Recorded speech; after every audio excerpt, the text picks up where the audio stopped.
Berkshire Hathaway Inc. To the shareholders of Berkshire Hathaway Incorporated, our gain in net worth during 2002 was $6.1 billion, which increased the per-share book value of both our Class A and Class B stock by 10%. Over the last 38 years, that is, since present management took over, per-share book value has grown from $19 to $41,727, a rate of 22.2% compounded annually. In all respects, 2002 was a banner year. They'll provide details later, but hey, race a summary. Our various non-insurance operations performed exceptionally well, despite a sluggish economy. A decade ago, Berkshire's annual pre-tax earnings from our non-insurance businesses was $272 million.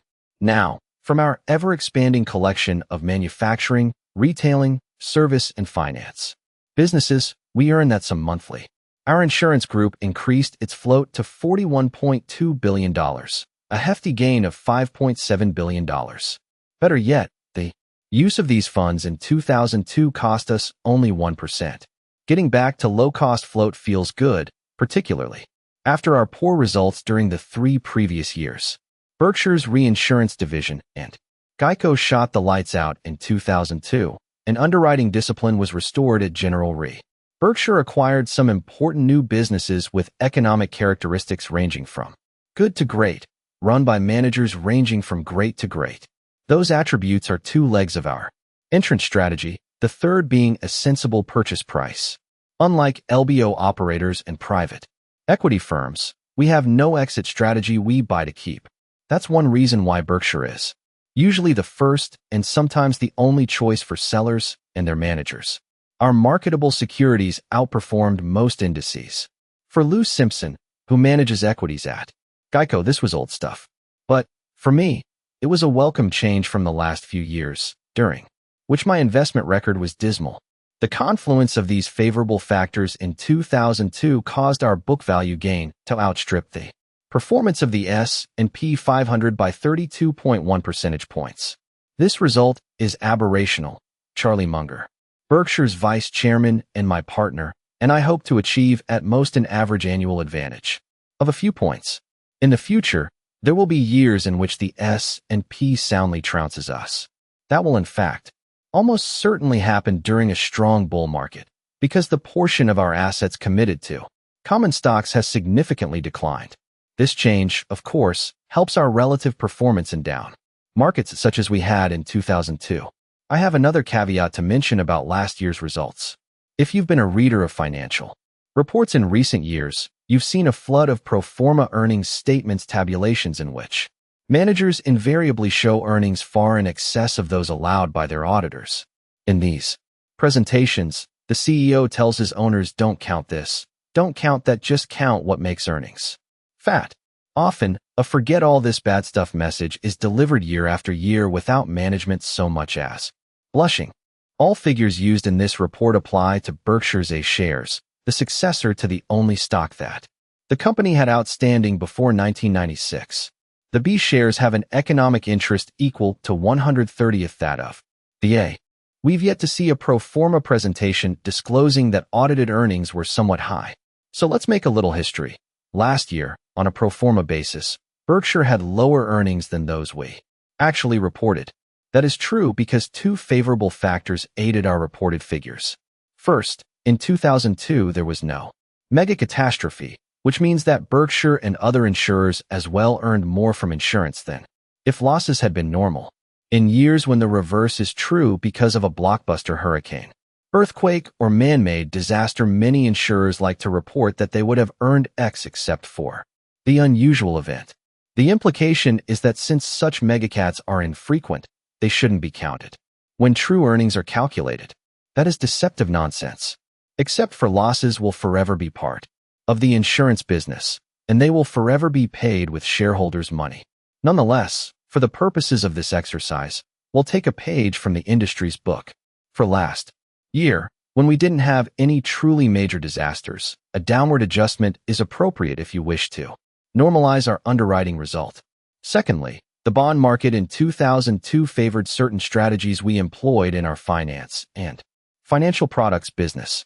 Gains from those strategies will certainly diminish within a year or two, and may well disappear. So, except for a couple of favorable breaks, our pre-tax earnings last year would have been about $500 million less than we actually reported. We're happy, nevertheless, to bank the excess. As Jack Benny once said upon receiving an award, "I don't deserve this honor, but then I have arthritis, and I don't deserve that either." We continue to be blessed with an extraordinary group of managers, many of whom haven't the slightest financial need to work. They stick around, though. In 38 years, we've never had a single CEO of a subsidiary elect to leave Berkshire to work elsewhere. Counting Charlie, we now have 6 managers over 75, and I hope that in 4 years that number increases by at least 2. Bob Shaw and I are both 72. Our rationale: it's hard to teach a new dog old tricks. Berkshire's operating CEOs are masters of their crafts and run their businesses as if they were their own. My job is to stay out of their way and allocate whatever excess capital their businesses generate. It's easy work. My managerial model is Eddie Bennett, who was a bat boy. In 1919, at age 19, Eddie began his work with the Chicago White Sox, who that year went to the World Series. The next year, Eddie switched to the Brooklyn Dodgers, and they, too, won their league title. Our hero, however, smelled trouble. Changing boroughs, he joined the Yankees in 1921, and they promptly won their first pennant in history. Now Eddie settled in, shrewdly seeing what was coming. In the next 7 years, the Yankees won 5 American League titles. What does this have to do with management? It's simple to be a winner, work with winners. In 1927, for example, Eddie received $700 for the 18th World Series. Share voted him by the legendary Yankee team of Ruth and Gehrig. This sum, which Eddie earned by working only 4 days because New York swept the series, was roughly equal to the full-year pay then earned by bat boys who worked with ordinary associates. Eddie understood that how he lugged bats was unimportant. What counted instead was hooking up with the cream of those on the playing field. I've learned from Eddie. At Berkshire, I regularly hand bats to many of the heaviest hitters in American business. Acquisitions. We added some sluggers to our lineup last year.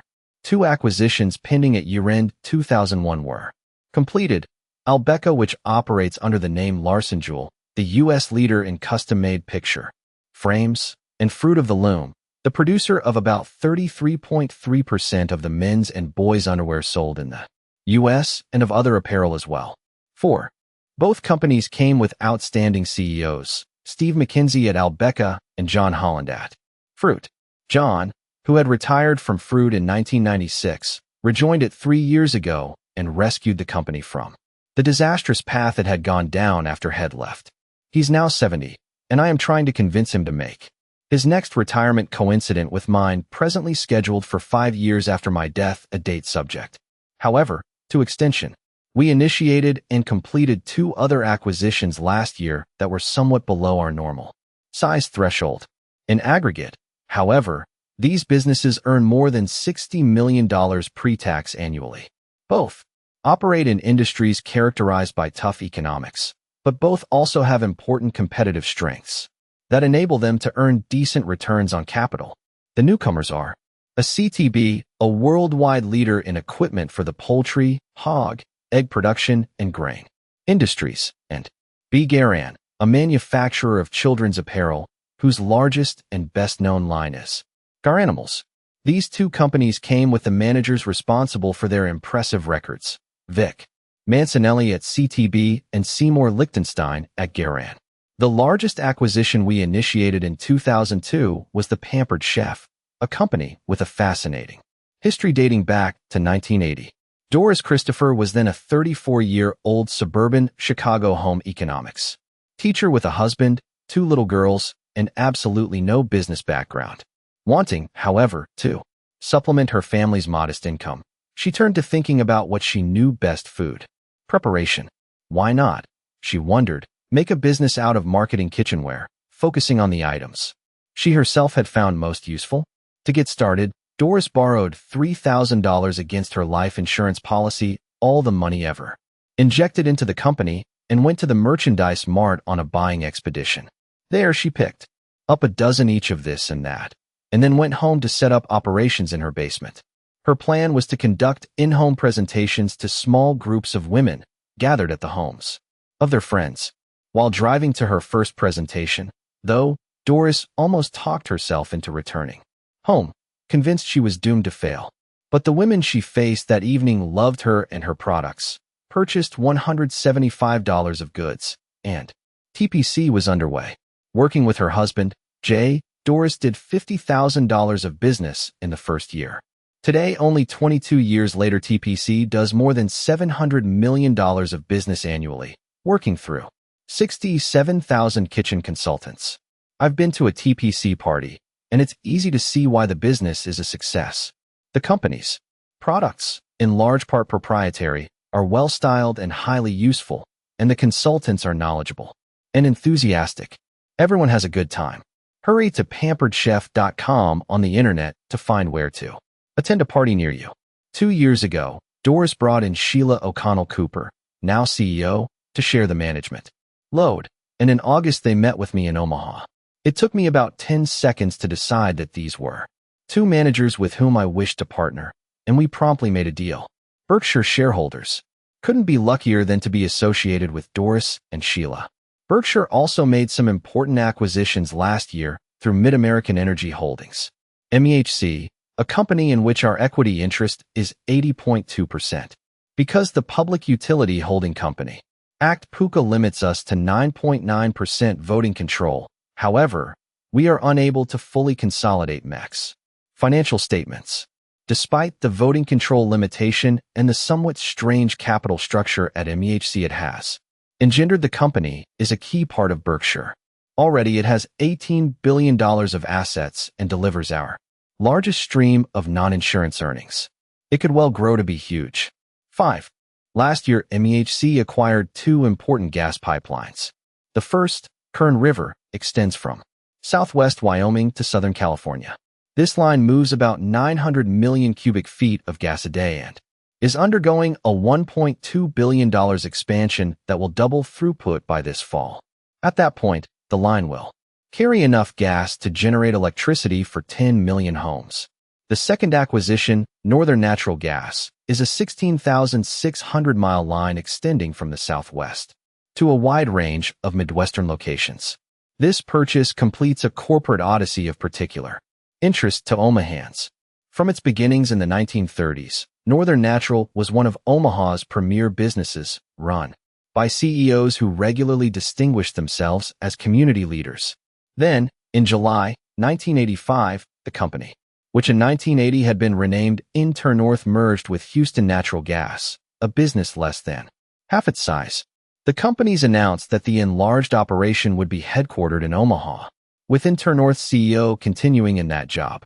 Within a year, those promises were broken. By then, the former CEO of Houston Natural had taken over the top job at InterNorth. The company had been renamed, and the headquarters had been moved to Houston. These switches were orchestrated by the new CEO Ken Lay, and the name he chose was Enron. Fast forward 15 years to late 2001. Enron ran into the troubles we've heard so much about and borrowed money from Dynegy, putting up the Northern Natural Pipeline operation as collateral. The two companies quickly had a falling out, and the pipeline's ownership moved to Dynegy. That company, in turn, soon encountered severe financial problems of its own. MEHC received a call on Friday, July 26th, from Dynegy, which was looking for a quick and certain cash sale of the pipeline. Dynegy phoned the right party. On July 29th, we signed a contract, and shortly thereafter, Northern Natural returned home. When 2001 began, Charlie and I had no idea that Berkshire would be moving into the pipeline business. But upon completion of the Kern River expansion, MEHC will transport about 8% of all gas used in the U.S.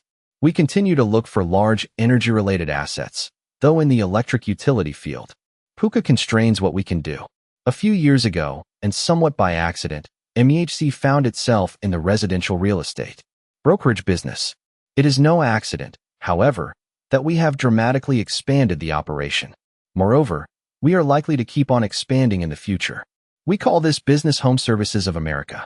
In the various communities it serves, though it operates under the names of the businesses it has acquired, such as CBS in Omaha, Edina Realty in Minneapolis, and Iowa Realty in Des Moines. In most metropolitan areas in which we operate, we are the clear market leader. Home Services is now the second largest residential brokerage business in the country.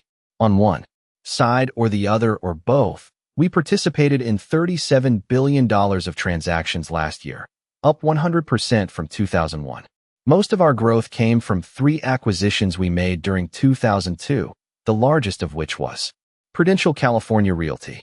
Last year, this company, the leading realtor in a territory consisting of Los Angeles, Orange, and San Diego counties, participated in $16 billion of closings. In a very short period, Ron Peltier, the company's CEO, has increased Home Services revenues and profits dramatically. Though this business will always be cyclical, it's one we like and in which we continue to have an appetite for sensible acquisitions. Dave Sokol, MEC's CEO, and Greg Abel, his key associate, are huge assets for Berkshire. They are dealmakers, and they are managers. Berkshire stands ready to inject massive amounts of money into MEHC, and it will be fun to watch how far Dave and Greg can take the business. 6. The economics of property casualty insurance. Our core business, though we have others of great importance, is insurance. To understand Berkshire, therefore, it is necessary that you understand how to evaluate an insurance company. The key determinants are 1. The amount of float that the business generates, 2. Its cost, and 3. Most critical of all, the long-term outlook for both of these factors. To begin with, float is money we hold but don't own. In an insurance operation, float arises because premiums are received before losses are paid, an interval that sometimes extends over many years. During that time, the insurer invests the money. This pleasant activity typically carries with it a downside.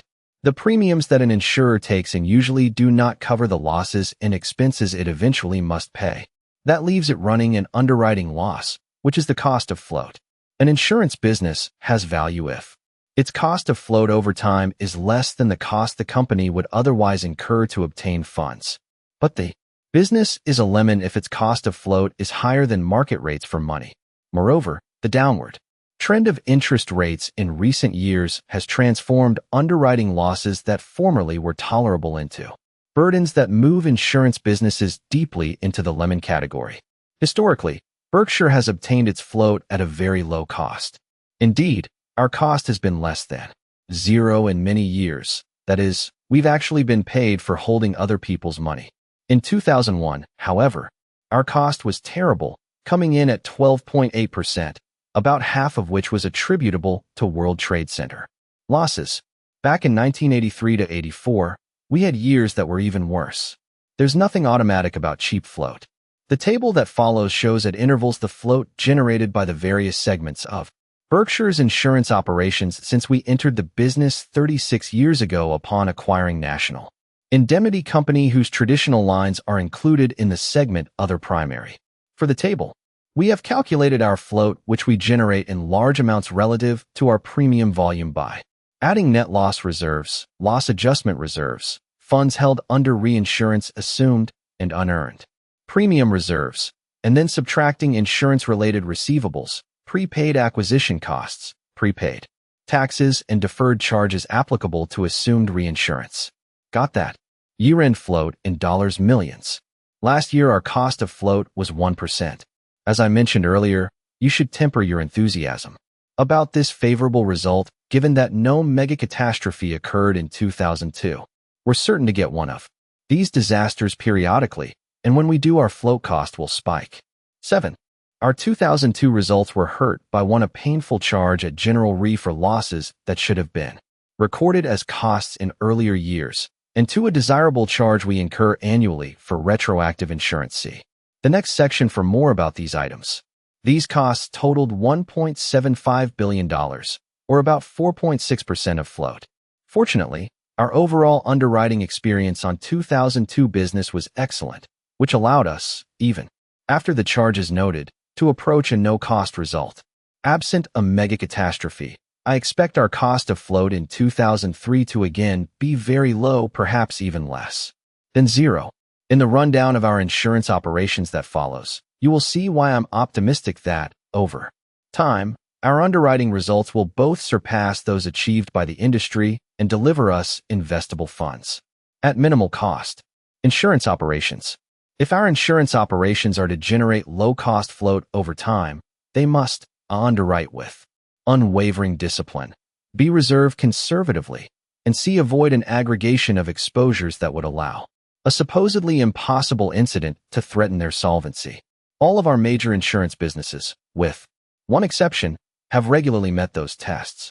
The exception is General Re, and there was much to do at that company last year to get it up to snuff.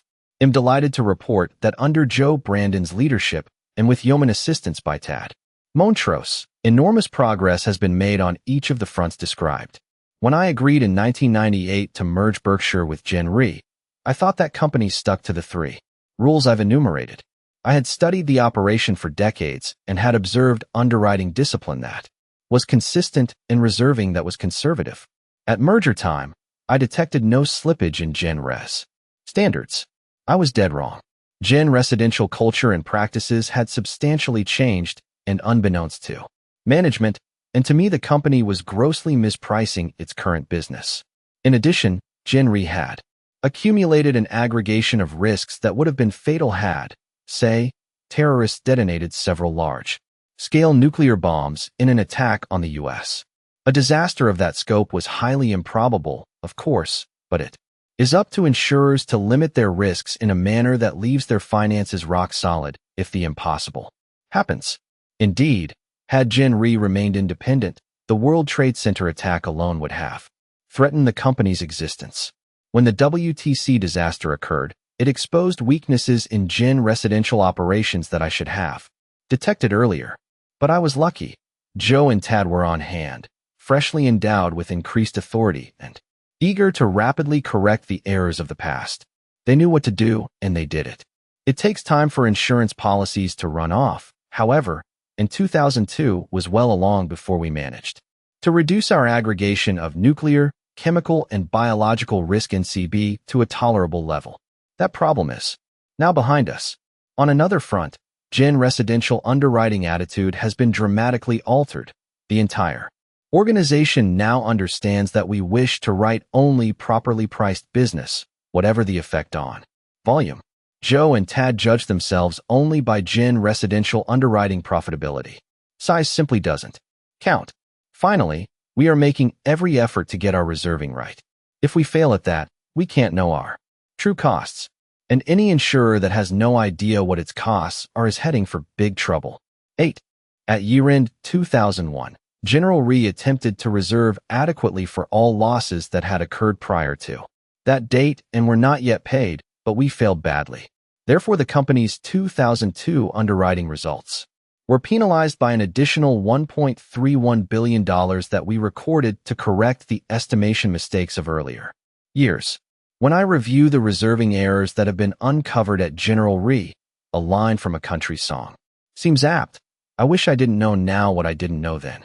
I can promise you that our top priority going forward is to avoid inadequate reserving. But I can't guarantee success. The natural tendency of most casualty insurance managers is to under-reserve, and they must have a particular mindset which, it may surprise you, has nothing to do with actuarial expertise if they are to overcome this devastating bias. Additionally, a reinsurer faces far more difficulties in reserving properly than does a primary insurer. Nevertheless, at Berkshire, we have generally been successful in our reserving, and we are determined to be at General Re as well. In summary, I believe General Re is now well positioned to deliver huge amounts of no-cost float to Berkshire, and that its sink-the-ship catastrophe risk has been eliminated. The company still possesses the important competitive strengths that I've outlined in the past, and it gained another highly significant advantage last year when each of its 3 largest worldwide competitors, previously rated AAA, was demoted by at least one rating agency. Among the giants, General Re, rated AAA across the board, is now in a class by itself in respect to financial strength. No attribute is more important. Recently, in contrast, one of the world's largest reinsurers, a company regularly recommended to primary insurers by leading brokers, has all but ceased paying claims, including those both valid and due. This company owes many billions of dollars to hundreds of primary insurers who now face massive write-offs. Cheap reinsurance is a fool's bargain when an insurer lays out money today in exchange for a reinsurer's promise to pay a decade or two later. It's dangerous and possibly life-threatening for the insurer to deal with any but the strongest reinsurer around. Berkshire shareholders owe Joe and Tad a huge thank you for their accomplishments in 2002. They worked harder during the year than I would wish for anyone, and it is paying off. At Geico, everything went so well in 2002 that we should pinch ourselves. Growth was substantial, profits were outstanding, policyholder retention was up, and sales productivity jumped significantly. These trends continue in early 2003. Thank Tony nicely for all of this. As anyone who knows him will attest, Tony has been in love with Geico for 41 years ever since he went to work for the company at 18, and his results reflect this passion. He is proud of the money we save policyholders, about $1 billion annually versus what other insurers on average would have charged them. He is proud of the service we provide these policyholders. In a key industry survey, Geico was recently ranked above all major competitors. He is proud of his 19162 associates, who last year were awarded profit-sharing payments equal to 19% of their base salary because of the splendid results they achieved. And he is proud of the growing profits he delivers to Berkshire shareholders. Geico took in $2.9 billion in premiums when Berkshire acquired full ownership in 1996. Last year, its volume was $6.9 billion, with plenty of growth to come. Particularly promising is the company's internet operation, whose new business grew by 75% last year. Check us out at geico.com or call 800-847-7536. In most states, shareholders get a special 8% discount. Hey, race one footnote to Geico's 2002 earnings that underscores the need for insurers to do business with only the strongest of reinsurers. In 1981 to 1983, the managers then running Geico decided to try their hand at writing commercial umbrella and product liability insurance. The risks seemed modest. The company took in only $3,051,000 from this line and used almost all of it, $2,979,000, to buy reinsurance in order to limit its losses.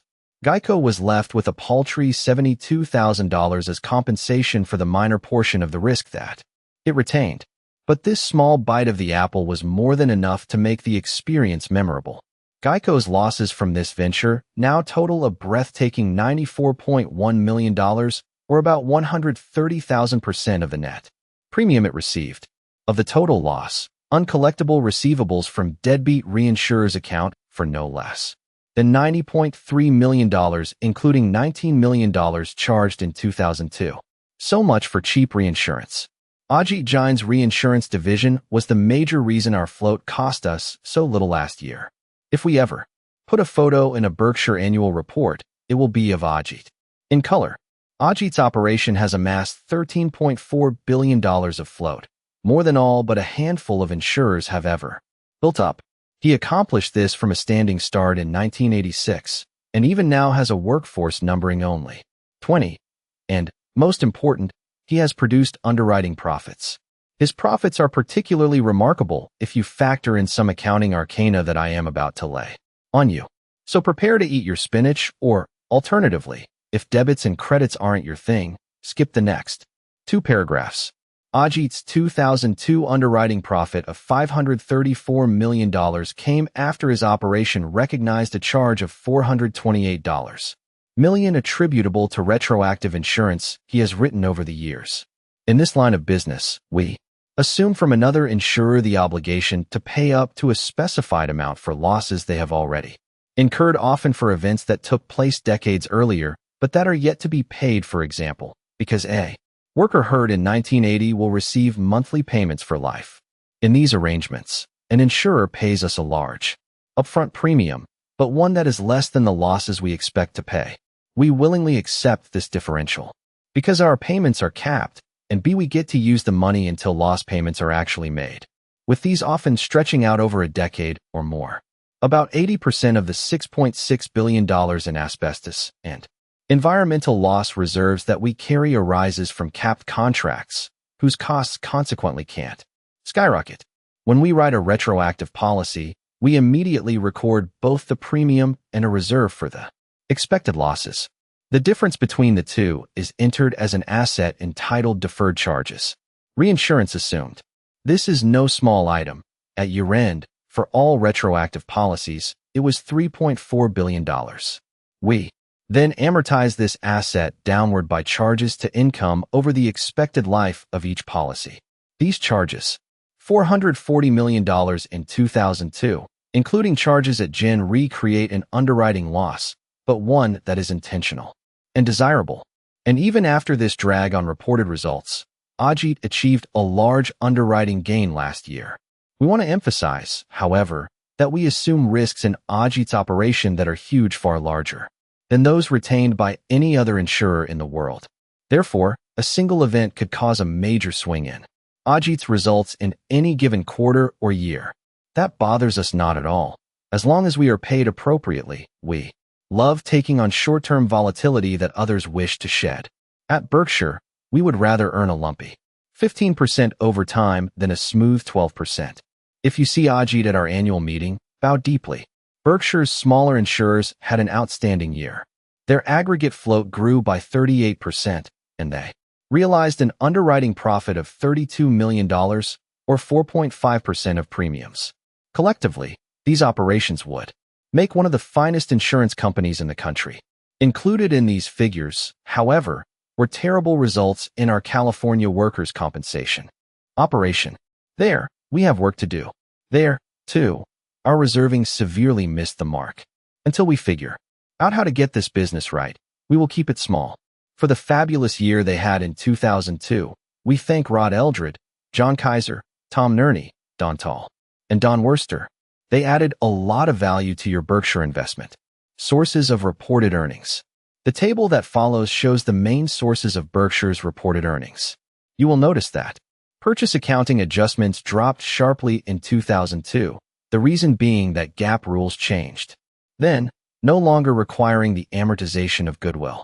This change increases our reported earnings, but has no effect on our economic earnings. Berkshire purchased $1,273 million of Mid-American Junior debt, bringing our total holdings of these 11% obligations to $1,728 million, and also invested $402 million in a common equivalent stock. We now own on a fully diluted basis 80.2% of Mid-American's equity. Mid-American's financial statements are presented in detail on page 37. Last year I told you of the problems at Dexter that led to a huge loss in our shoe business. Thanks to Frank Rooney and Jim Isler of H.H. Brown, the Dexter operation has been turned around.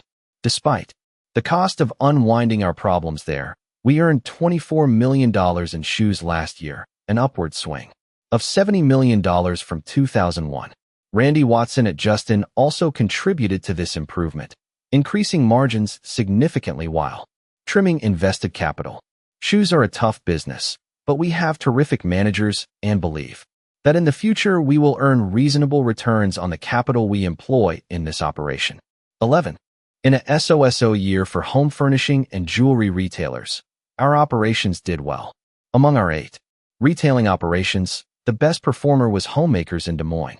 There, the talented Mershman family achieved outstanding gains in both sales and profits. Nebraska Furniture Mart will open a new blockbuster store in metropolitan Kansas City in August.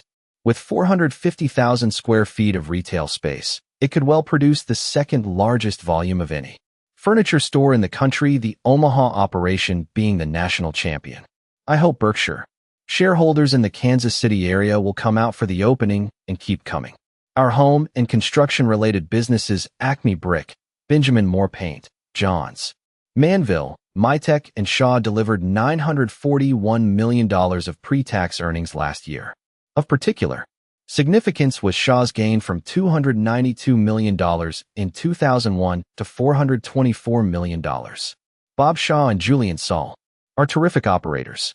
Carpet prices increased only 1% last year, but Shaw's productivity gains and Excellent expense control delivered significantly improved margins. We cherish cost consciousness at Berkshire. Our model is the widow who went to the local newspaper to place an obituary notice. Told there was a 25 cents a word charge, she requested. Fred Brown died. She was then informed there was a 7-word minimum. Okay, the bereaved woman replied. Make it Fred Brown died. Golf clubs for sale. Earnings from flight services increased last year, but only because we realized a special pre-tax gain of $60 million from the sale of our 50% interest in Flight Safety Boeing. Without this gain, earnings from our training business would have fallen slightly in concert with the slowdown in business aviation activity. Flight safety training continues to be the gold standard for the industry, and we expect growth in the years to come. At NetJets, our fractional ownership operation, we are the runaway leader of the 4-company field. FAA records indicate that our industry share in 2002 was 75%, meaning that clients purchased or leased planes from us that were valued at triple those recorded by our 3 competitors combined. Last year, our fleet flew 132.7 million nautical miles, taking clients to 130 countries. Our preeminence is directly attributable to Rich Santulli, NetJets CEO. He invented the business in 1986 and ever since has exhibited an unbending devotion to the highest levels of service, safety, and security. Rich, Charlie, and I insist on planes and personnel worthy of carrying our own families, because they regularly do. Though NetJets revenues set a record in 2002, the company again lost money. A small profit in the U.S. was more than offset by losses in Europe. Overall, the fractional ownership industry lost significant sums last year, and that is almost certain to be the outcome in 2003 as well. The bald fact is that airplanes are costly to operate. Over time, this economic reality should work to our advantage, given that for a great many companies, private aircraft are an essential business tool. And for most of these companies, NetJets makes compelling sense as either a primary or supplementary supplier of the aircraft they need. Many businesses could save millions of dollars annually by flying with us. Indeed, the yearly savings at some large companies could exceed $10 million. Equally important, these companies would actually increase their operational capabilities by using U.S. A fractional ownership of a single NetJets plane allows a client to have several planes in the air simultaneously. Additionally, through the interchange arrangement we make available, an owner of an interest in one plane can fly any of 12 other models, using whatever plane makes most sense for a mission. One of my sisters owns a fraction of a Falcon 2000, which she uses for trips to Hawaii, but exhibiting the Buffett gene she interchanges to a more economical Citation Excel for short trips in the U.S. The roster of NetJets users confirms the advantages we offer major businesses. Take General Electric, for example. It has a large fleet of its own, but also has an unsurpassed knowledge of how to utilize aircraft effectively and economically. And it is our largest customer. Our finance and financial products line covers a variety of operations, among them certain activities in high-grade fixed-income securities that proved highly profitable in 2002. Earnings in this arena will probably continue for a while, but are certain to decrease and perhaps disappear in time. 12. This category also includes a highly satisfactory but rapidly diminishing income stream from our Berkshire investment in Finova described in last year's report. Our partner, Leucadia National Corp., has managed this operation with great skill, willingly doing far more than its share of the heavy lifting. I like this division of labor and hope to join with Leucadia in future transactions. On the minus side, the finance line also includes the operations of General Re Securities, a derivatives and trading business. This entity lost $173 million pre-tax last year, a result that, in part, is a belated acknowledgement of faulty, albeit standard, accounting it used in earlier periods. Derivatives, in fact, deserve an extensive look, both in respect to the accounting their users employ and to the problems they may pose for both individual companies and our economy. Derivatives. Charlie and I are of one mind in how we feel about derivatives and the trading activities that go with them. We view them as time bombs, both for the parties that deal in them and the economic system. Having delivered that thought, which you'll get back to, let me retreat to explaining derivatives, though. The explanation must be general because the word covers an extraordinarily wide range of financial contracts. Essentially, these instruments call for money to change hands at some future date, with the amount to be determined by one or more reference items, such as interest rates, stock prices, or currency values. If, for example, you are either long or short an S&P 500 futures contract, you are a party to a very simple derivatives transaction with your gain or loss derived from movements in the index. Derivatives contracts are of varying duration running sometimes to 20 or more years, and their value is often tied to several variables. Unless derivatives contracts are collateralized or guaranteed, their ultimate value also depends on the creditworthiness of the counterparties to them. In the meantime, though, before a contract is settled, the counterparties record profits and losses often huge in amount in their current earnings statements without so much as a penny changing hands. The range of derivatives contracts is limited only by the imagination of man or sometimes, so it seems, madmen. At Enron, for example, newsprint and broadband derivatives, due to be settled many years in the future, were put on the books. Or say you want to write a contract speculating on the number of twins to be born in Nebraska in 2020. No problem at a price. You will easily find an obliging counterparty. When we purchased Gen Re, it came with General Re Securities, a derivatives dealer that Charlie and I didn't want, judging it to be dangerous. We failed in our attempts to sell the operation, however, and are now terminating it. But closing down a derivatives business is easier said than done. It will be a great many years before we are totally out of this operation, though we reduce our exposure daily. In fact, the reinsurance and derivatives businesses are similar. Like hell, both are easy to enter and almost impossible to exit. In either industry, once you write a contract which may require a large payment decades later, you are usually stuck with it. True, there are methods by which the risk can be laid off with others, but most strategies of that kind leave you with residual liability. Another commonality of reinsurance and derivatives is that both generate reported earnings that are often wildly overstated. That's true because today's earnings are in a significant way based on estimates, whose inaccuracy may not be exposed for many years. Errors will usually be honest, reflecting only the human tendency to take an optimistic view of one's commitments. But the parties to derivatives also have enormous incentives to cheat in accounting for them. Those who trade derivatives are usually paid in whole or part on earnings calculated by mark-to-market accounting. But often there is no real market. Think about our contract involving twins and mark-to-model is utilized. This substitution can bring on large-scale mischief. As a general rule, contracts involving multiple reference items and distant settlement dates increase the opportunities for counterparties to use fanciful assumptions. In the twin scenario, for example, the two parties to the contract might well use differing models, allowing both to show substantial profits for many years. In extreme cases, mark-to-model degenerates into what I would call mark-to-myth. Of course, both internal and outside auditors review the numbers, but that's no easy job.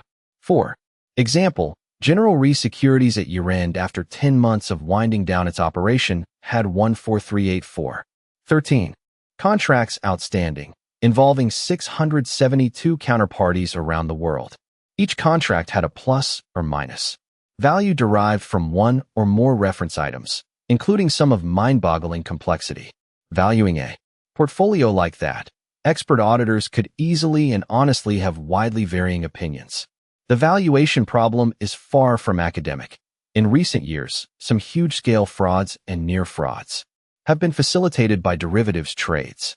In the energy and electric utility sectors, for example, companies used derivatives and trading activities to report great earnings until the roof fell in when they actually tried to convert the derivatives-related receivables on their balance sheets into cash. Mark-to-market then turned out to be truly mark-to-myth. I can assure you that the marking errors in the derivatives business have not been symmetrical. Almost invariably, they have favored either the trader who was eyeing a multi-million-dollar bonus or the CEO who wanted to report impressive earnings, or both. The bonuses were paid, and the CEO profited. from his options. Only much later did shareholders learn that the reported earnings were a sham. Another problem about derivatives is that they can exacerbate trouble that a corporation has run into, for completely unrelated reasons. This pile-on effect occurs because many derivatives contracts require that a company suffering a credit downgrade immediately supply collateral to counterparties. Imagine, then, that a company is downgraded because of general adversity and that its derivatives instantly kick in with their requirement, imposing an unexpected and enormous demand for cash collateral on the company. The need to meet this demand can then throw the company into a liquidity crisis that may, in some cases, trigger still more downgrades. It all becomes a spiral that can lead to a corporate meltdown. Derivatives also create a daisy chain risk that is akin to the risk run by insurers or reinsurers that lay off much of their business with others. In both cases, huge receivables from many counterparties tend to build up over time. At Gen Re Securities, we still have $6.5 billion of receivables, though we've been in a liquidation mode for nearly a year. A participant may see himself as prudent, believing his large credit exposures to be diversified and therefore not dangerous. Under certain circumstances, though, an exogenous event that causes the receivable from Company A to go bad will also affect those from Companies B through Z.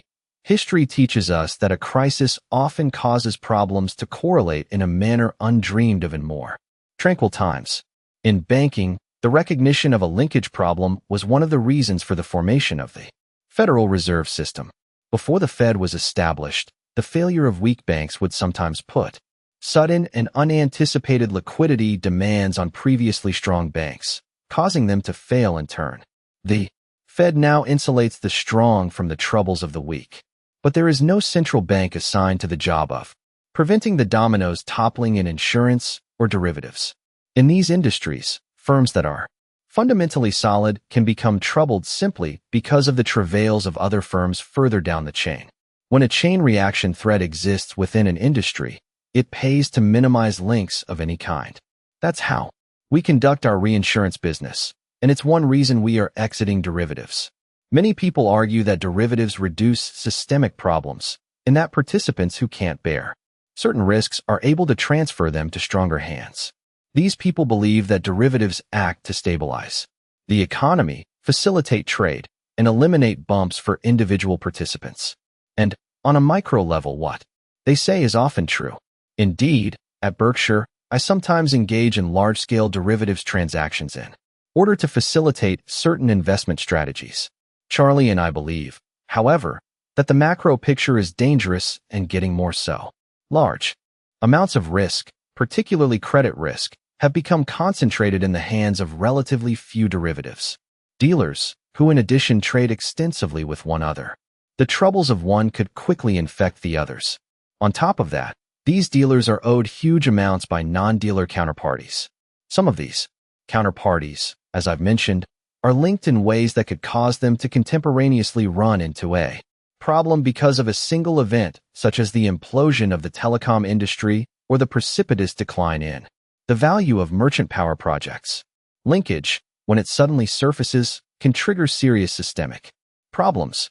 Indeed, in 1998, the leveraged and derivatives-heavy activities of a single hedge fund, long-term capital management, caused the Federal Reserve anxieties so severe that it hastily orchestrated a rescue effort.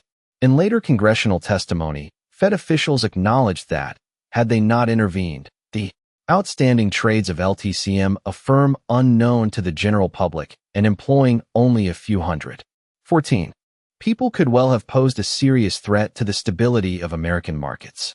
In other words, the Fed acted because its leaders were fearful of what might have happened to other financial institutions had the LTCM domino toppled. And this affair, though it paralyzed many parts of the fixed income market for weeks, was far from a worst-case scenario. One of the derivatives instruments that LTCM used was total return swaps, contracts that facilitate 100% leverage in various markets, including stocks. For example, Party A to a contract, usually a bank, puts up all of the money for the purchase of a stock while Party B, without putting up any capital, agrees that at A Future date it will receive any gain or pay any loss that the bank realizes. Total return swaps of this type make a joke of margin requirements. Beyond that, other types of derivatives severely curtail the ability of regulators to curb leverage and generally get their arms around the risk profiles of banks, insurers, and other financial institutions. Similarly, even experienced investors and analysts encounter major problems in analyzing the financial condition of firms that are heavily involved with derivatives contracts. When Charlie and I finish reading the long footnotes detailing the derivatives activities of major banks, the only thing we understand is that we don't understand how much risk the institution is running. The derivatives genie is now well out of the bottle, and these instruments will almost certainly multiply in variety and number until some event makes their toxicity clear. Knowledge of how dangerous they are has already permeated the electricity and gas businesses, in which the eruption of major troubles caused the use of derivatives to diminish dramatically. Elsewhere, however, the derivatives business continues to expand unchecked. Central banks and governments have so far found no effective way to control or even monitor the risks posed by these contracts. Charlie and I believe Berkshire should be a fortress of financial strength for the sake of our owners, creditors, policyholders, and employees. We try to be alert to any sort of mega catastrophe risk, and that posture may make us unduly apprehensive about the burgeoning quantities of long-term derivatives contracts and the massive amount of uncollateralized receivables that are growing alongside. In our view, however, derivatives are financial weapons of mass destruction, carrying dangers that, while now latent, are potentially lethal. Investments. Below we show our common stock investments. Those that had a market value of more than $500 million at the end of 2002 are itemized. We continue to do little in equities. Charlie and I are increasingly comfortable with our holdings in Berkshire's major investees because most of them have increased their earnings while their valuations have decreased. But we are not inclined to add to them. Though these enterprises have good prospects, we don't yet believe their shares are undervalued. In our view, the same conclusion fits stocks generally. Despite 3 years of falling prices, which have significantly improved the attractiveness of common stocks, we still find very few that even mildly 15 interest us. That dismal fact is testimony to the insanity of valuations reached during the Great Bubble.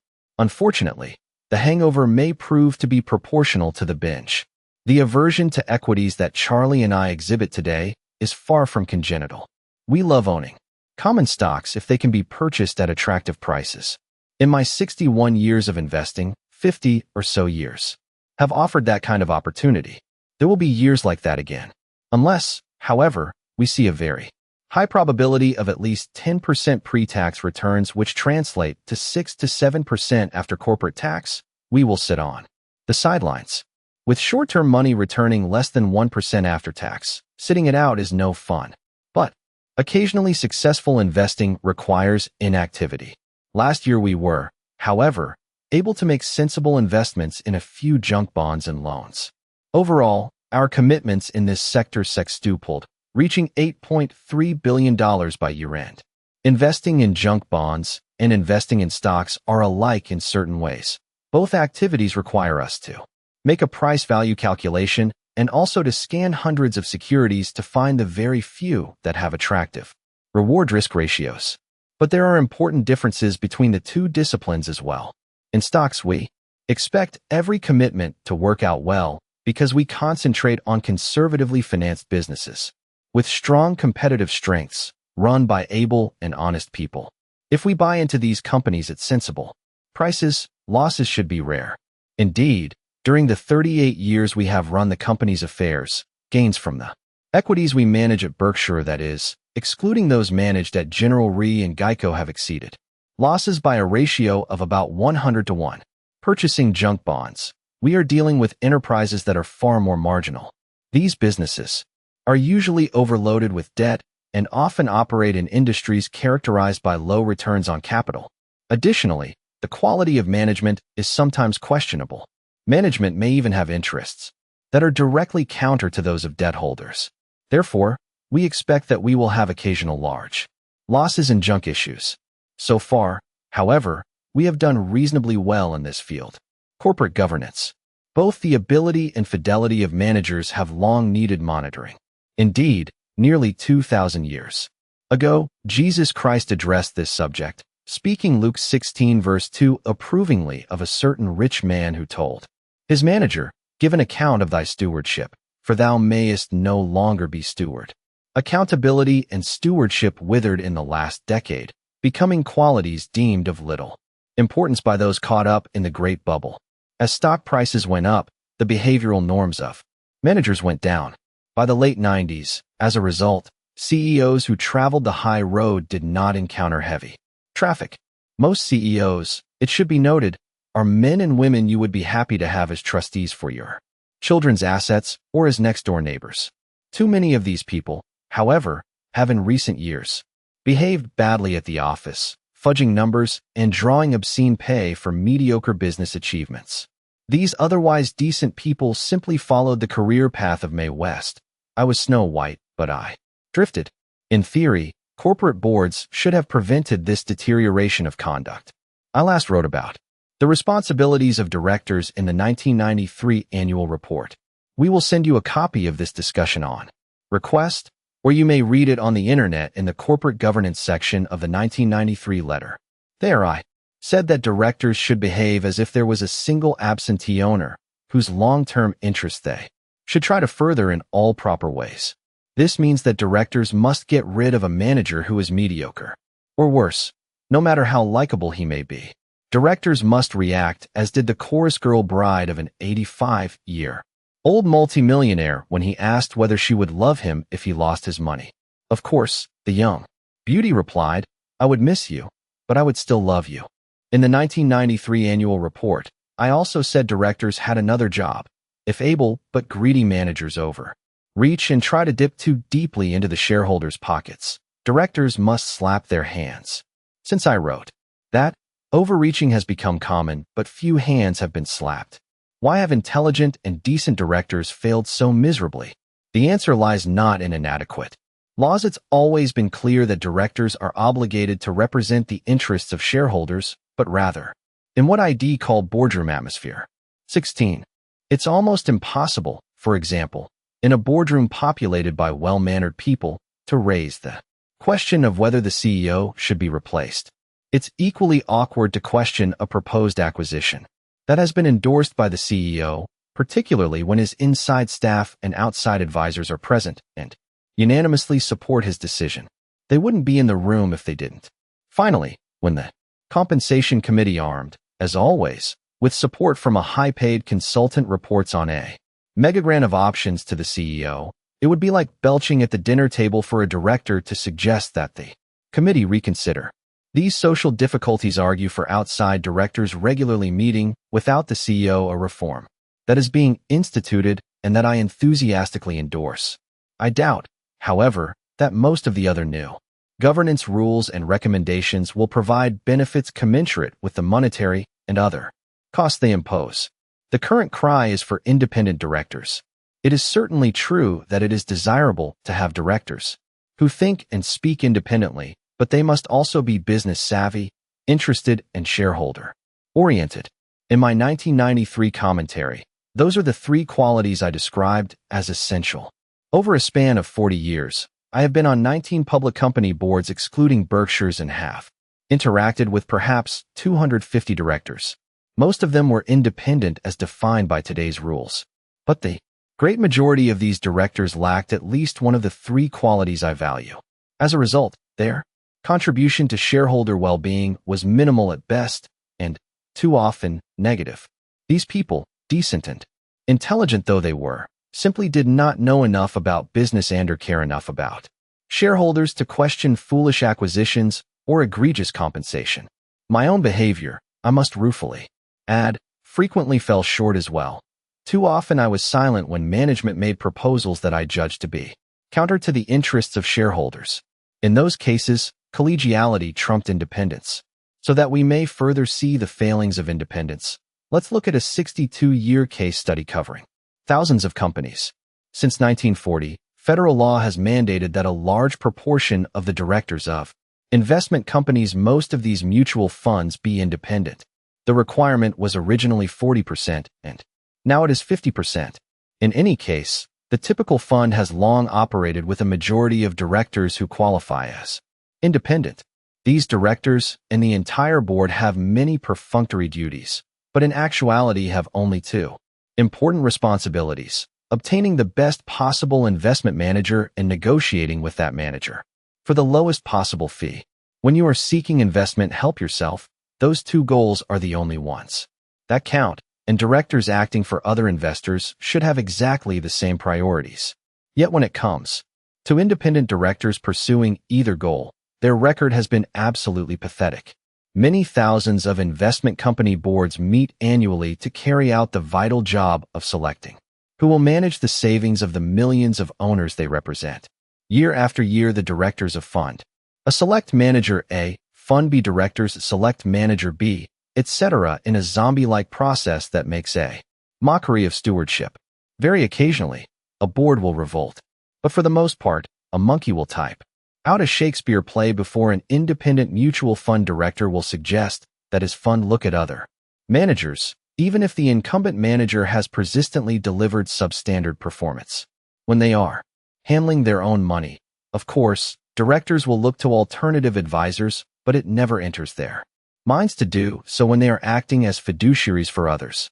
The hypocrisy permeating the system is vividly exposed when a fund management company, call it A, is sold for a huge sum to manager B. Now the independent directors experience a counter revelation and decide that manager B is the best that can be found, even though B was available and ignored in previous years. Not so incidentally, B also could formerly have been hired at a far lower rate than is possible now that it has bought manager A. That's because B has laid out a fortune to acquire A, and B must now recoup that cost through fees paid by the A shareholders who were delivered as part of the deal. For a terrific discussion of the mutual fund business, read John Bogle's Common Sense on Mutual Funds. A few years ago, my daughter was asked to become a director of a family of funds managed by a major institution. The fees she would have received as a director were very substantial, enough to have increased her annual income by about 50%, a boost she will tell you she could use. Legally, she would have been an independent director. But did the fund manager who approached her think there was any chance that she would think independently as to what advisor the fund should employ? Of course not. I am 17. Proud to say that she showed real independence by turning down the offer. The fund, however, had no trouble filling the slot, and surprised the fund has not changed managers. Investment company directors have failed as well in negotiating management fees, just as compensation committees of many American companies have failed to hold the compensation of their CEOs to sensible levels.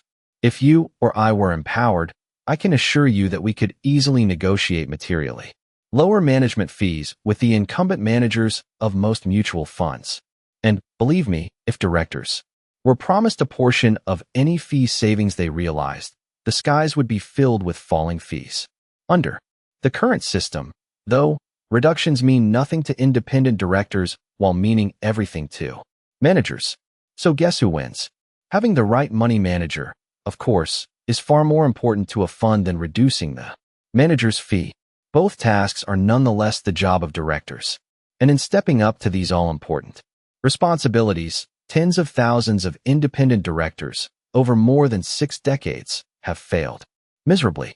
They've succeeded, however, in taking care of themselves, their fees from serving on multiple boards of a single family of funds often run well into 6 figures. When the manager cares deeply and the directors don't, what's needed is a powerful countervailing force, and that's the missing element in today's corporate governance. Getting rid of mediocre CEOs and eliminating overreaching by the able ones requires action by owners, big owners. The logistics aren't that tough. The ownership of stock has grown increasingly concentrated in recent decades, and today it would be easy for institutional managers to exert their will on problem situations.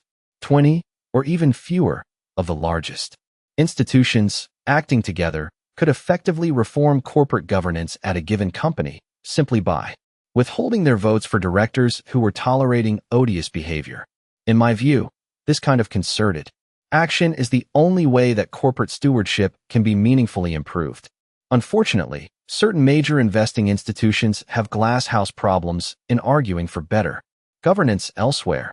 They would shudder, for example, at the thought of their own performance and fees being closely inspected by their own boards. But Jack Bogle of Vanguard fame, Chris Davis of Davis Advisors, and Bill Miller of Legg Mason are now offering leadership in getting CEOs to treat their owners properly. Pension funds, as well as other fiduciaries, will reap better investment returns in the future if they support these men. The acid test for reform will be CEO compensation. Managers will cheerfully agree to board diversity, attest to SEC filings, and adopt meaningless proposals relating to process. What many will fight, however, is a hard look at their own pay and perks. In recent years, compensation committees too often have been tail-wagging puppy dogs meekly, following recommendations by consultants, a breed not known for allegiance to the faceless shareholders who pay their fees. If you can't tell whose side someone is on, they are not on yours. True, each committee is required by the SEC to state its reasoning about pay in the proxy, but the words are usually boilerplate, written by the company's lawyers or its human relations department. This costly charade should cease. Directors should not serve on compensation committees unless they are themselves capable of negotiating on behalf of owners. They should explain both how they think about pay and how they measure performance.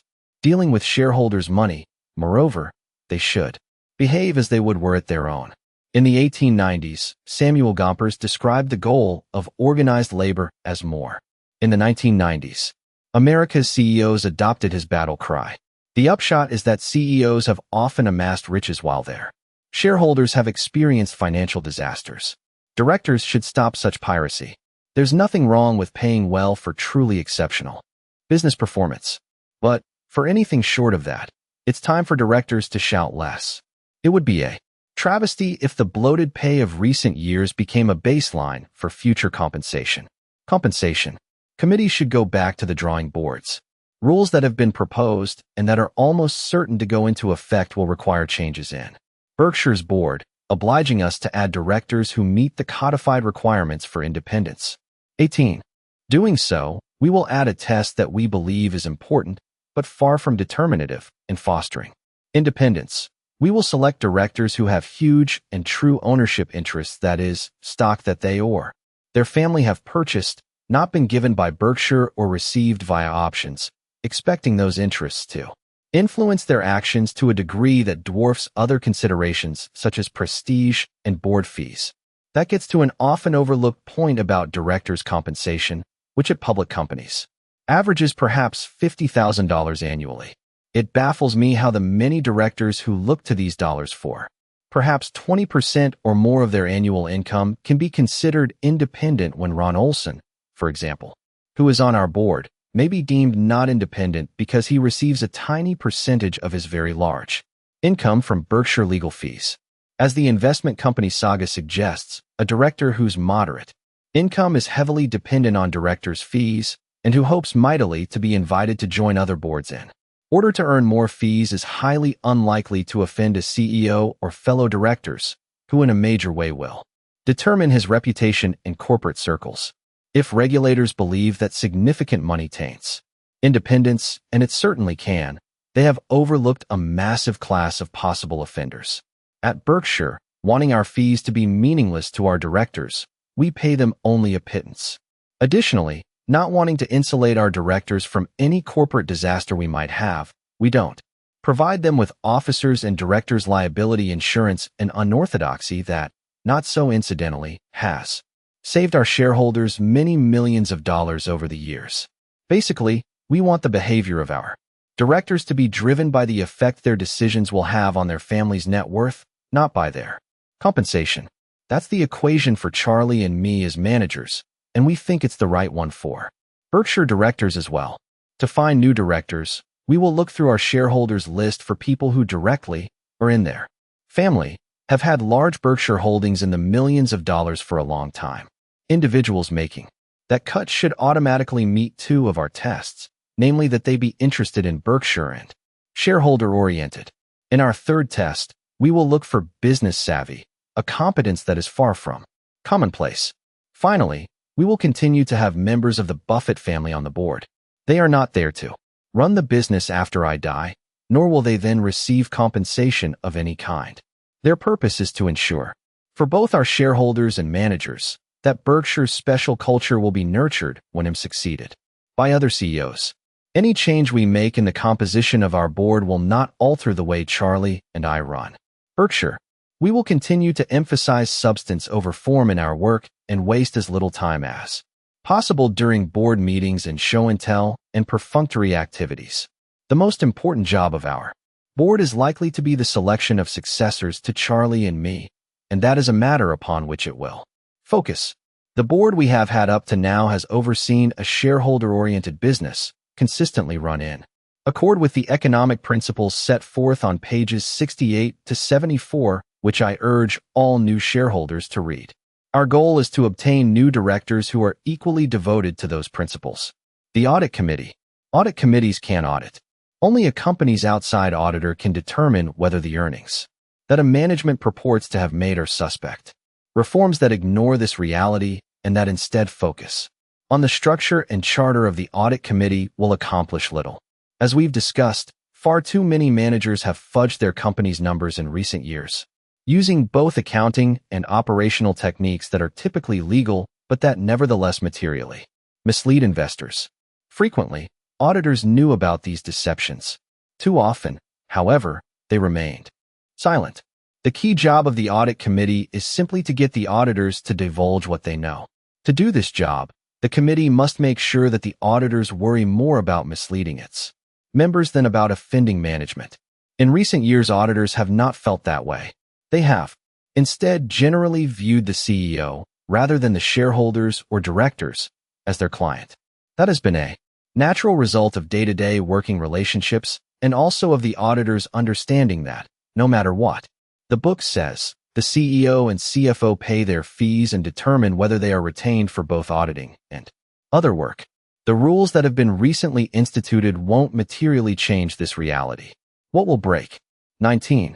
This cozy relationship is audit committees unequivocally putting auditors on the spot, making them understand they will become liable for major monetary penalties if they don't come forth with what they know or suspect.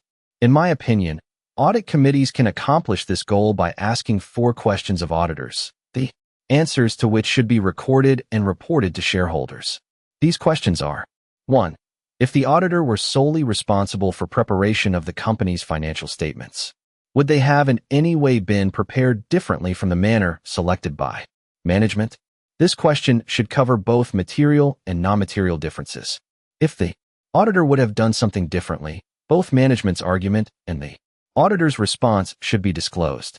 The audit committee should then evaluate the facts. 2. If the auditor were an investor, would he have received in plain English the information essential to his understanding the company's financial performance during the reporting period? 3. Is the company following the same internal audit procedure that would be followed if the auditor himself were CEO? If not, what are the differences and why? 4. Is the auditor aware of any actions, either accounting or operational, that have had the purpose and effect of moving revenues or expenses from one reporting period to another? If the audit committee asks these questions, its composition, the focus of most reforms, is of minor importance. In addition, the procedure will save time and expense. When auditors are put on the spot, they will do their duty. If they are not put on the spot, well, we have seen the results of that. The questions we have enumerated should be asked at least a week before an earnings report is released to the public. That timing will allow differences between the auditors and management to be aired with the committee and resolved. If the timing is tighter, if an earnings release is imminent when the auditors and committee interact, the committee will feel pressure to rubber stamp the prepared figures. Haste is the enemy of accuracy. My thinking, in fact, is that the SEC's recent shortening of reporting deadlines will hurt the quality of information that shareholders receive. Charlie and I believe that rule is a mistake and should be rescinded. The primary advantage of our 4 questions is that they will act as a prophylactic. Once the auditors know that the audit committee will require them to affirmatively endorse rather than merely acquiesce to management's actions, they will resist misdoings early in the process, well before specious figures become embedded in the company's books. Fear of the plaintiff's bar will see to that. The Chicago Tribune ran a 4-part series on Arthur Andersen last September that did a great job of illuminating how accounting standards and audit quality have eroded in recent years. A few decades ago, an Arthur Andersen audit opinion was the gold standard of the profession. Within the firm, an elite professional standards group PSG insisted on honest reporting, no matter what pressures were applied by the client. Sticking to these principles, the PSG took a stand in 1992 that the cost of stock options should be recorded as the expense it clearly was. The PSG's position was reversed, however, by the rainmaking partners of Andersen, who knew what their clients wanted: higher reported earnings no matter what the reality. Many CEOs also fought expensing because they knew that the obscene megagrants of options they craved would be slashed if the true costs of these had to be recorded. Soon after the Andersen reversal, the Independent Accounting Standards Board FASB voted 7-0 for expensing options.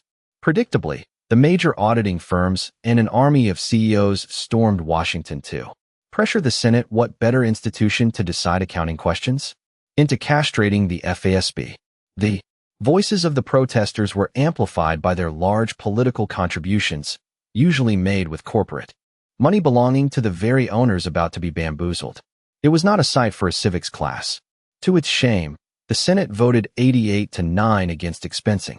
Several prominent senators even called for the demise of the FASB if it didn't abandon its position. So much for independence. Arthur Levitt, Jr., then chairman of the SEC and generally a vigilant champion of shareholders, has since described his reluctant 20 bowing to congressional and corporate pressures as the act of his chairmanship that he most regrets. The details of this sordid affair are related in Levitt's excellent book, Take on the Street. With the Senate in its pocket and the SEC outgunned, corporate America knew that it was now boss when it came to accounting. With that, a new era of anything-goes earnings reports blessed, and in some cases, encouraged by big-name auditors, was launched. The licentious behavior that followed quickly became an air pump for the Great Bubble. After being threatened by the Senate, FASB backed off its original position and adopted an honor system approach, declaring expensing to be preferable but also allowing companies to ignore the cost if they wished.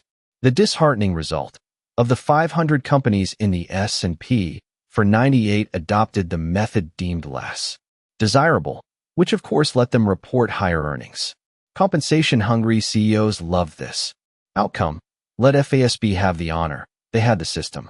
In our 1992 annual report, discussing the unseemly and self-serving behavior of so many CEOs, I said the business elite risks losing its credibility on issues of significance to society about which it may have much of value to say when it advocates the incredible on issues of significance to itself.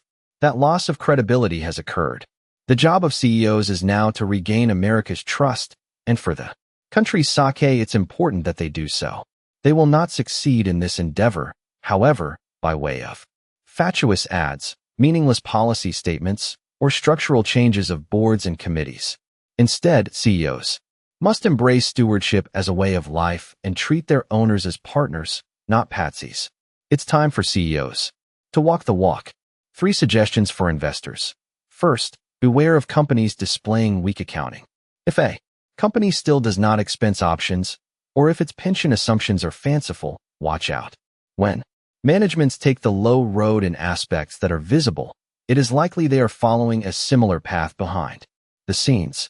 There is seldom just one cockroach in the kitchen. Trumpeting EBITDA earnings before interest, taxes, depreciation, and amortization is a particularly pernicious practice.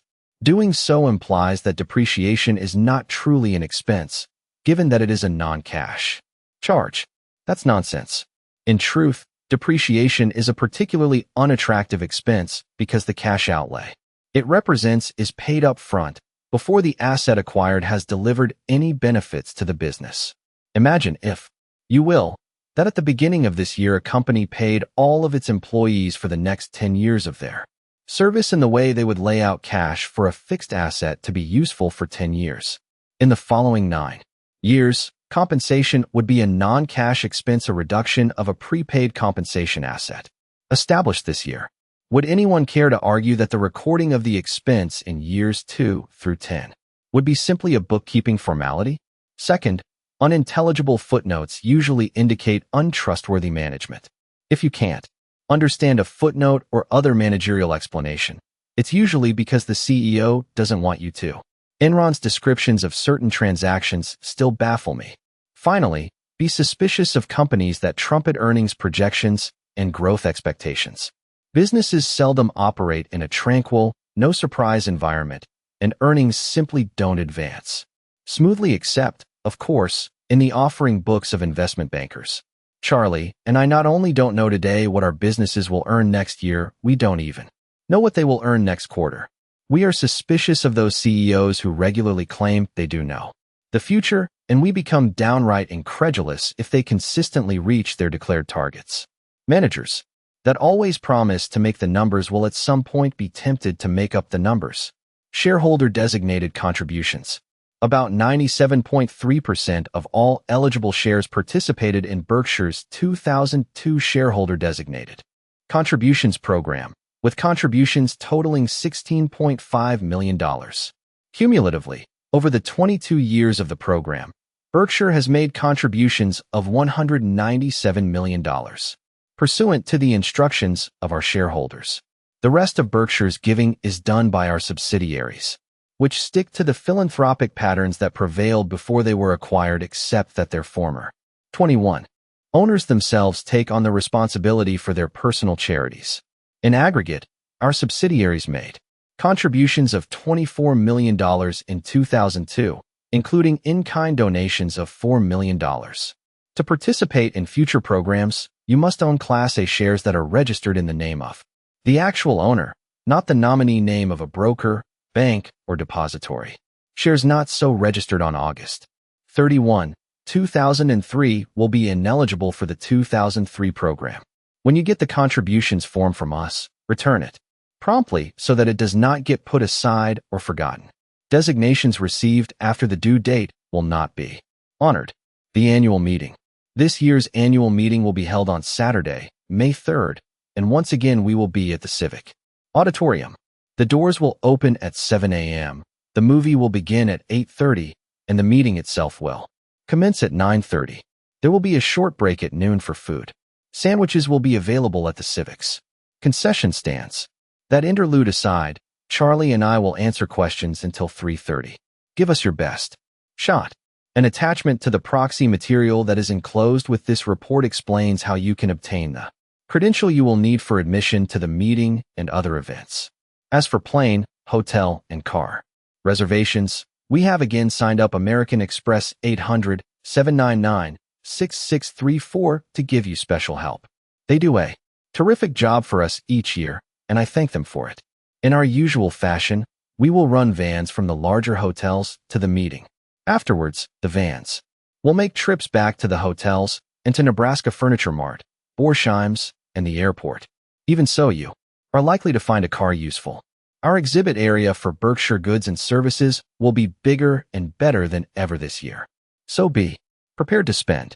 I think you will particularly enjoy visiting the Pampered Chef display, where you may run into Doris and Sheila. Geico will have a booth staffed by a number of its top counselors from around the country, all of them ready to supply you with auto insurance quotes. In most cases, Geico will be able to give you a special shareholder discount, usually 8%. This special offer is permitted by 41 of the 49 jurisdictions in which we operate. Bring the details of your existing insurance and check out whether we can save you money. On Saturday, at the Omaha airport, we will have the usual array of aircraft from NetJets available for your inspection. Just ask a representative at the Civic about viewing any of these planes. If you buy what we consider an appropriate number of items during the weekend, you may well need your own plane to take them home. Furthermore, if you buy a fraction of a plane, they'll personally see that you get a 3-pack of briefs from Fruit of the Loom. At Nebraska Furniture Mart, located on a 77-acre site on 72nd Street between Dodge and Pacific, we We'll again be having Berkshire weekend pricing, which means we will be offering our shareholders a discount that is customarily given only to employees. We initiated this special pricing at NFM 6 years ago, and sales during the weekend grew from $5.3 million in 1997 to $14.2 million in 2002. To get the discount, you must make your purchases during the Thursday, May 1st through Monday, May 5th period, and also present your meeting credential. The period's special pricing will even apply to the products of several prestigious manufacturers that normally have ironclad rules against discounting, but that, in the spirit of our shareholder weekend, have made an exception for you. We appreciate their cooperation. NFM is open from 10 a.m. to 9 p.m. on weekdays and 10 a.m. to 6 p.m. on Sundays. On Saturday this year, from 6 p.m. to 10 p.m., we are having a special affair for shareholders only. They'll be there, eating hot dogs and drinking Coke. Borsheim's the largest jewelry store in the country except for Tiffany's Manhattan store will have 2 shareholder-only events. The first will be a cocktail reception from 6 p.m. to 10 p.m. on Friday, May 2nd. The second, the main gala, will be from 9 a.m. to 5 p.m. on Sunday, May 4th. Ask Charlie to autograph your sales ticket. Shareholder prices will be available Thursday through Monday, so if you wish to avoid the large crowds that will assemble on Friday evening and Sunday, come at other times and identify yourself as a 22 shareholder. On Saturday, we will be open until 6 p.m. Borsheim's operates on a gross margin that is fully 20 percentage points below that of its major rivals. So the more you buy, the more you save, or at least, that's what my wife and daughter tell me.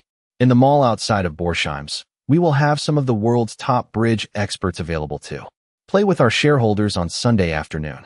We expect Bob Hammond, Sharon Osberg, Fred Gittleman, and Sherry Weinstock to host tables. Patrick Wolf, twice U.S. chess champion, will also be in the mall, taking on all comers blindfolded. Last year, Patrick played 6 games simultaneously with his blindfold securely in place and for the first time suffered a loss. He won the other 5 games, however. He's been training overtime ever since and is planning to start a new streak this year. Additionally, Bill Roberty, one of only 2 players who have twice won the Backgammon World Championship, will be on hand to test your skill at that game. Finally, we will have a newcomer, Peter Morris, the winner of the World Scrabble Championship in 1991. Peter will play on 5 boards. Simultaneously, no blindfold for him, however, and will also allow his challengers to consult a Scrabble dictionary. We are also going to test your vocal cords at the mall. My friend, Al Early of Philadelphia, will be at the piano to play any song in any key. Susie and I will lead the singing. She is good. Gorett's My Favorite Steakhouse will again be open exclusively for Berkshire shareholders on Sunday, May 4th, and will be serving from 4 p.m. until 10 p.m. Please remember that to come to Gorett's on Sunday, you must have a reservation. To make one, call 402-551-3733 on April 1st, but not before. If Sunday is sold out, try Gorett's on one of the other evenings you will be in town. Show your sophistication by ordering a rare T-bone with a double order of hash browns. There won't be a ball game this year. After my fastball was clocked at 5 miles per hour last year, I decided to hang up my spikes. So we'll see you on Saturday night at NFM instead. Next year, our meeting will be held at Omaha's new convention center. This switch in locations will allow us to hold the event on either Saturday or Monday, whichever the majority of you prefer. Using the enclosed special ballot, please vote for your preference, but only if you are likely to attend in the future. We will make the Saturday-Monday decision based upon a count of shareholders, not shares. That is, a Class B shareholder owning 1 share will have a vote equal to that of a Class A shareholder owning many shares. If the vote is close, we will go with the preference of out-of-towners. Again, please vote only if there is a reasonable chance that you will be attending some meetings in the future. Warren E. Buffett, February 21st, 2003, Chairman of the Board.